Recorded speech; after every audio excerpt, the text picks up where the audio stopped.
Hey guys, ഈ വീഡിയോയിൽ കൃഷി ഇഷ്ടപ്പെടുന്നവർക്കായി നമ്മൾ പരീക്ഷണാടിസ്ഥാനത്തിൽ കൃഷി ചെയ്യുന്ന കാപ്പിയുടെയും കുരുമുളകിൻ്റെയും വിശേഷണങ്ങൾ കാണിച്ചു തരാം കേട്ടോ.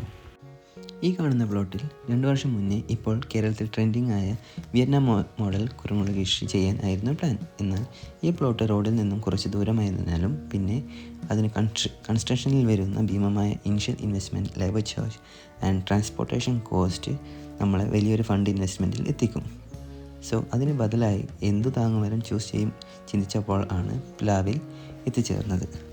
പയ്യാനിക്ക് പകരം പ്ലാവ് ചൂസ് ചെയ്യാനുള്ള മെയിൻ റീസൺ പ്ലാവിലകൾ നമ്മുടെ ആടിന് തീറ്റയായി നൽകാം എന്നുള്ളതാണ്. ഏതൊരു കൃഷിക്കാരനും ദീർഘവീക്ഷണത്തിൽ കൃഷി ചെയ്താൽ മാത്രമേ കൃഷി വിജയിക്കുള്ളൂ. ഈ കാണുന്ന തൈകൾ 6 മാസം പ്രായമായതാണ്. അതിൻ്റെ ചുവട്ടിൽ പന്നിയൂർ 8, 9, 10 വിജയും കുമ്പക്കലും നട്ടുകൊടുത്തിട്ടുണ്ട് കേട്ടോ. പയ്യാനിയെ പോലെ തന്നെ പ്ലാവുകളെയും നമുക്ക് 2 വർഷത്തിനുള്ളിൽ 20-30 ഫീറ്റ് എത്തിക്കാൻ പറ്റും. ഈ കാണുന്ന പ്ലാവുകളൊക്കെ 2 വർഷം വളർച്ചയെത്തിയതാണ് കേട്ടോ.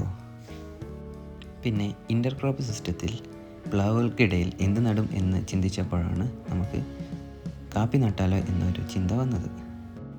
യൂഷ്വലി കാപ്പി വയനാട്, ഇടുക്കി, കൂർഗ പോലെയുള്ള ഹൈ റേഞ്ചിൽ മാത്രമാണ് കൃഷി ചെയ്തിട്ട് കണ്ടിട്ടുള്ളത്. ഞങ്ങളുടെ നാട്ടിൽ ഇതുവരെ ആരും കാപ്പി കൃഷി ചെയ്തതായിട്ട് കണ്ടിട്ടില്ല. ഈ നടുന്ന തൈകളൊക്കെ റോബസ്റ്റയിൽ നിലവിൽപ്പെട്ട കാപ്പി തൈകളാണ് കേട്ടോ. ഏതൊരു തൈ നടുമ്പോഴും അതൊരു പരീക്ഷണം തന്നെയാണല്ലോ. ഏറ്റവും വലിയ റിസർച്ചർ ആരെന്ന് ചോദിച്ചാൽ അത് കൃഷിക്കാർ തന്നെയാണ്. അപ്പോൾ ഈ കാണുന്ന കാപ്പി തൈകളൊക്കെ ഇവിടെ വിളവ് തരുമോ ഇല്ല എന്ന് നമുക്ക് കണ്ടറിയാം.